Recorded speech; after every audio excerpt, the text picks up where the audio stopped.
الحمد لله كفى وسلام على عباده الذين اصطفى أما بعد فأعوذ بالله من الشيطان الرجيم بسم الله الرحمن الرحيم وإذ قال لقمان لابنه وهو يعظه يا بني لا تشرك بالله إن الشرك لظلم عظيم صدق الله العظيم۔ معزز سامعین کرام، عزیز بھائیوں اور پردے میں رہ کر سننے والی میری مائیں اور بہنیں، اللہ تعالیٰ نے ہم تمام کو بے شمار نعمتوں سے نوازا ہے۔ وَإِن تَعُدُّوا نِعْمَةَ اللَّهِ لَا تُحْصُوهَا۔ علامہ شامی رحمۃ اللہ علیہ فرماتے ہیں کہ اللہ تعالیٰ نے فرمایا کہ اگر تم نعمتوں کو گننا چاہو تو گن نہ سکو۔ اس آیت کے اندر گننے کے لیے دو لفظ کا استعمال ہوا ہے، ایک لفظ ہے تعدو اور ایک لفظ ہے تحصا۔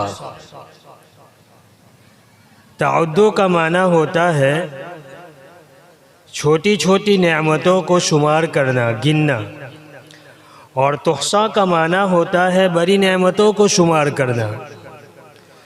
تو گویا اللہ تعالیٰ یہ فرما رہے ہیں تم میری چھوٹی نعمتوں کو تو گن نہ سکو، بڑی نعمتوں کو گننا چاہو اور شروع کرو تو وہ بھی نہ گن پاؤ گے۔ ان تمام نعمتوں میں اللہ تعالیٰ نے ہم تمام کو اسلام اور ایمان کی نعمتوں سے نوازا ہے۔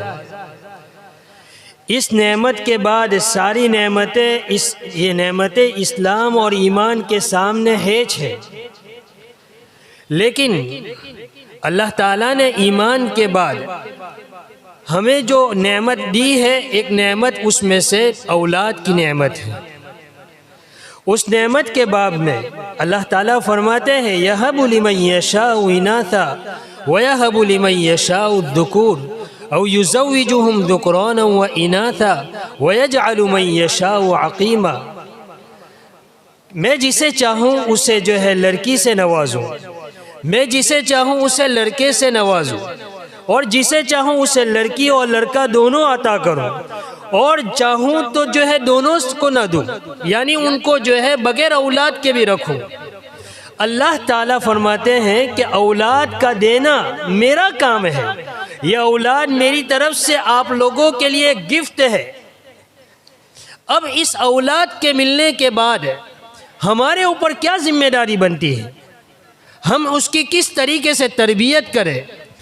تو سورہ لقمان کے اندر حضرت لقمان علیہ السلام اپنے بیٹے کو خطاب کر کے فرماتے ہیں وَإِذْ قَالَ لُقْمَانُ لِابْنِهِ، اپنے بیٹے سے کہہ رہے یا بنی لا تشرک باللہ۔ سب سے پہلا جو سبق سکھا رہے ہیں، سب سے پہلا فرما رہے ہیں کہ اللہ کی ذات کے ساتھ کسی کو شریک نہ کرنا۔ تربیت سب سے پہلے جو شروع ہوتی ہے وہ گھر سے شروع ہوتی ہے، ماں کی گود سے شروع ہوتی ہے۔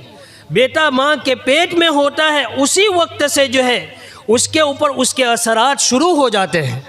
4 مہینے کی مدت گزرتی ہے، اس کے بعد ماں جو جس طریقے سے جو چیز کرتی ہے، اگر وہ تلاوت کرتی ہے، اگر وہ کوئی اچھے کام کرتی ہے، وہ تمام کے تمام اثرات جو ہے اس جنین کے اوپر، پیٹ میں رہنے والے بچے کے اوپر پڑتے ہیں۔ ایک واقعہ لکھا ہے قاری طیب صاحب رحمۃ اللہ علیہ نے کہ فروخ ایک بہت بڑے مجاہد تھے۔ اب بچے کو جو ہے اس کی ماں کی پیٹ کے اندر جو ہے پرورش پا رہا ہے، اور اسی حال میں جو ہے وہ جا رہے ہیں اسے چھوڑ کر، اپنی بیوی سے کہہ رہے ہیں کہ میں تمہیں جو ہے ایک بڑی رقم دے کر جاتا ہوں تاکہ اس ہونے والے بچے کے اوپر، اس کی تربیت کے اوپر آپ اس رقم کو خرچ کریں۔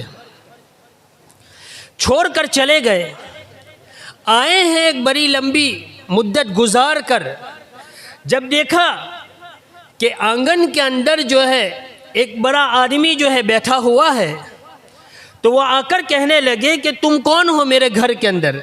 تم تو اجنبی ہو۔ اس لیے کہ بیٹا باپ کو نہیں جانتا تھا اور نہ باپ بیٹے کو جانتا تھا۔ تو اب دونوں ایک دوسرے کو کہہ رہے ہیں کہ تو اجنبی ہے میرے گھر کے اندر، باپ کہہ رہا ہے تو اجنبی ہے، یہ گھر میرا ہے۔ جیسے ہی وہاں آئے تو اس کی ماں اندر سے آئی اور اشارے سے کہا کہ آپ آ جائیے، میں اس کا جواب آپ کو دیتی ہوں۔ تو وہ گھر کے اندر آئے اور آنے کے بعد پہلا سوال یہ کیا، میں تمہیں جو ہے ایک بڑی رقم دے کر گیا تھا کہ میرے ہونے والے بچے کے اوپر تم خرچ کرو، اس کی تربیت کرو، اس کو جو ہے صحیح تعلیم دو، تو اس کا کیا ہوا؟ تو انہوں نے کہا کل صبح کے وقت جو ہے آپ اچھی طریقے سے سب فارغ ہو کر آپ مسجد نبوی شریف کے اندر چلے جائیں، اس کے بعد وہاں ایک حلقہ لگے گا، اس حلقے کے اندر شرکت کرنا اور اس کے بعد آنا، تمہارے جو سوالات ہوں گے ان تمام سوال کے جوابات میں دے دوں گی۔ وہ رات میں نیند لے لی، صبح ہوئی مسجد نبوی شریف تشریف لے گئے اور جا کر جو ہے دیکھا کہ ایک جو ہے تخت لگا ہوا ہے، اس کے اوپر جو ہے ایک بہت بڑے محدث جو ہے بیٹھے ہوئے ہیں۔ وہ جو ہے اخیر میں بیٹھے ہوئے تمنا کر رہے ہیں کہ کاش کہ یہ لڑکا جو ہے میرا ہوتا۔ خیر وہ جو ہے گھر پہ آئے اور گھر پہ آ کر کہنے لگے کہ اس سوالات کے جوابات دیجئے۔ کہا کہ جس بچے کو، جس آدمی کو آپ جو ہے مسجد نبوی شریف میں دیکھ کر آئے، اگر اس جیسی تعلیم اور تربیت اگر آپ کے بیٹے کے اوپر ہو جائے تو پھر تو کہنے لگے کہ جو رقم میں نے دی تھی وہ جو ہے کم ہے۔ کہا وہ آپ ہی کا بیٹا ہے، آپ کے جانے کے بعد میں نے اس کی تربیت کی، اس کو تعلیم دی، تو آج اللہ نے وہ مقام دیا کہ مسجد نبوی شریف میں بیٹھ کر حدیث کا درس دے رہا ہے۔ تو میں آپ کو یہ مختصر وقت میں یہ پیغام دینا چاہتا ہوں کہ ہم جو ہے اپنی اولاد کے اوپر توجہ دیں، جس طریقے سے لقمان علیہ السلام بچپن ہی سے جو ہے اپنے بچے کو جو ہے ایک بڑی توحید کا سبق دے رہے، کہا یا بنی لا تشرک باللہ ان الشرک لظلم عظیم۔ اس کے بعد دوسرا سبق سکھایا کہ ماں باپ کے ساتھ کس طریقے کا سلوک ہونا چاہیے، ماں باپ کا کیا حق ہے، ماں کا کیا حق ہے، باپ کا کیا حق ہے۔ آج جو ہے ماں باپ اولاد کی تربیت اور اولاد کے لیے جس طریقے سے جو ہے ان کو محنت کرنی چاہیے وہ نہیں کر رہے ہیں، پھر وہ اولاد جب ماں باپ کو ستاتی ہے تو وہ ماں باپ جو ہے خون کے آنسو روتے ہیں اور کہتے ہیں کہ اولاد جو ہے ہماری بات نہیں مانتی، ہم نے ان کی تربیت کی ہی نہیں، تو وہ اولاد جو ہے ہماری فکر کیسے کرے گی۔